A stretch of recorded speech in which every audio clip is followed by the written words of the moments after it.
That's the whimsical lullaby rock of New York City's Like a Doll, the musical project of Emma Stacher. We found Emma at home in New York preparing for the release of her debut self-titled album. So what are her plans for the big day?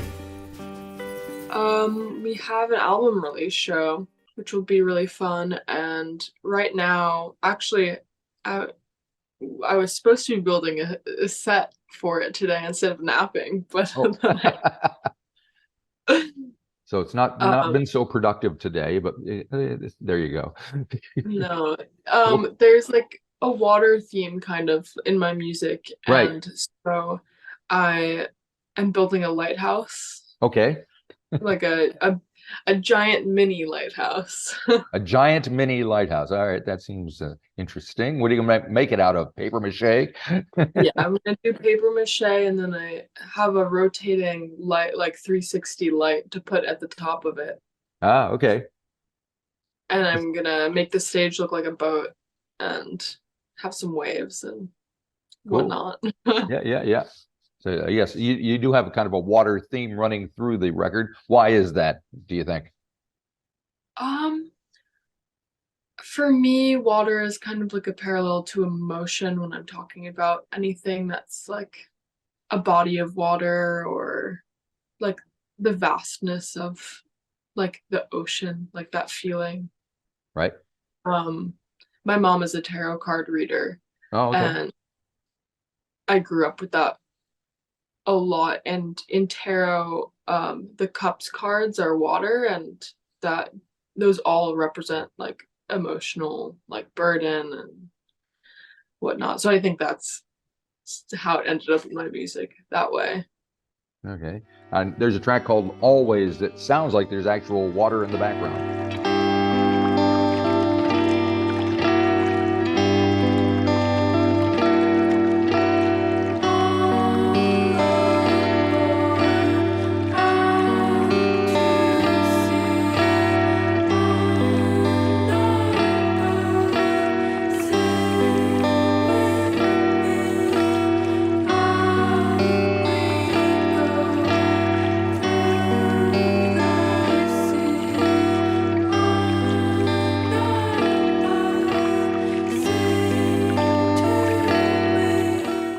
There is water in the background of that. I think I recorded that from like a hydrant running on the street in New York. So most of the record was recorded a while ago, was it? Like in 2020? Almost 3 years ago now, in December 2020. Yeah. Okay, so I need two questions there. Tell me about the circumstances and also why it's taken so long. Um, well, I recorded it. I mean, I wrote a lot of it during the pandemic Right? and before. And then um my friend had a great studio that he was working at, Studio G, and I could get in there because of the pandemic. I don't think I would have been able to record there if it wasn't Oh, because it okay. was so um empty and they gave me a big discount, which is really nice. Very good. And then he ended up being on tour, touring with a lot of bands and didn't have time to mix it. And I really wanted to wait because I felt like he really understood the sound that I wanted for Is it. this And Hayden? yeah, Hayden Ticehurst. Okay. Yeah, I trust him a lot and yeah, I didn't want anyone else to mix it. So just waited. Just waited. So what is it Yeah, so about? there How do the two of you work together? How do you communicate? How do you get on the same wavelength? um I feel like there's a lot of like unspoken understanding, but the process was very quick. Like we recorded the whole entire album in 5 days, That's cool. um, and produced it all in that time as well. I was just like very rehearsed and Uh-huh. wanted to be kind of on the spot with it. And I think some of my favorite music, like I'll remember little parts that are kind of not mistakes necessarily, but just like random little bits that kind of make it more unique in like the production and whatnot. Um, and I really wanted like recording it quickly like that, and not not that we were unprepared, like I felt very prepared, but like, I didn't write a bass line for any of that Uh-huh. music before going into the studio. There were a lot of parts that I didn't write that I was like, I just want to do this on the spot and like do it in 1 or 2 takes and that be it. And not like we barely overdubbed after. There were only a couple things that we needed in like the 3 years that it took. We really didn't work on it at all. Right. So there was no temptation with all that time passing to fiddle around and go back and, oh, let's add some of this here and that there and change that. No, because I think I would if I would have done that, I would have never put it out, or like would have kept wanting to like mess with it. Like, and I like how it's just kind of like a stamp in time. Right. Yep. It takes quite a bit of self-control to do that. Yeah, I don't know. I feel like for me, I have such an urge to not like. I'm like, I want to leave it alone. Like, I Gotcha. don't want to look Yep. at it. I just want it to be out. Now, you also So, have formed a band around this. Are these the folks that play on the record, or the people that you're playing with now? Or one of them, my friend Daniel Barbrak, he plays bass in the band and uh-huh. synth now, and he played some synth on that record, but otherwise there is no one in the band besides me that Okay. was on the record. Most of it, so a lot of the percussion was my friend Bailey Wallowitz, and um just the rest of it was all me, and Hayden played a little bit of guitar, but I played most of the instruments on the album. Right. Do you like working like that, or is that out of necessity? I think at the time that's how I wanted to do it and have more control like that. And now that I'm working like with my friends who I've played music with like since we were little kids, I want to include them more and like feel like I really trust them, and we just like really gel together in a way Right. that I haven't with other musicians because we've been playing for literally 15 years. Right. Um, so moving forward, I really want to be more collaborative and kind of let go, because I felt like so attached to like being like all of this needs to be me. Right. Um, but it's cool to work with people and like it makes it sound different, and everyone can put a little unique flair on it, and that is really cool. Mm-hmm. Now, I see the term lullaby rock has been used to describe what you're doing. Is that a term that you were on board with? Did you come up with it? Did somebody write it and Yeah, tell you so that's what it was? for a while I was like, I don't know what genre like to call my music, and I was like, I feel like whimsical lullaby rock kind of fits the description. That's what I tell people when I'm describing my music. Right. Because there's so many different sounds at the same time.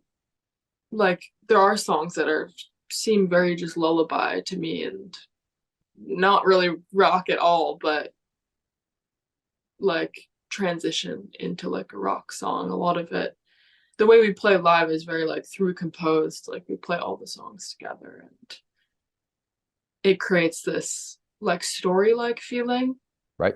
that reminds me of a lullaby or like a kid's story. And so I do like lullaby rock.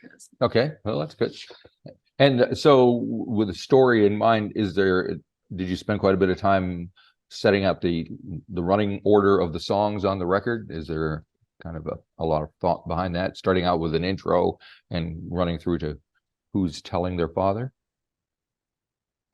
It felt like for the most part the order was always the same. Like it Right. always was like, okay, this is how it's going to be. But there were only a few songs in the middle that got moved around. Almost every song comes in a pair. Because it just like I wrote it to go into another song. Right. So give me an example of two that are a pair on the record. Like Old Window and In the Water Was a Sea, Uh-huh. or um Looking for a Sound in Like a Doll. Uh-huh. Although Like a Doll was the only one that wasn't recorded in that studio, so it has a different Right. like. I was going to ask you that because I know it was released originally back in November of 2020. So I didn't know if you re-recorded it or if that's the original version on the record. Even though words are hard, even though words are hard, even though words are hard, walk the dog before she's gone, sing along, wise, wise words, all night long, kitchen sink, drink, drink, drink, take me home. Yeah, that was actually recorded in 2019. Ah, Yeah. even further away back.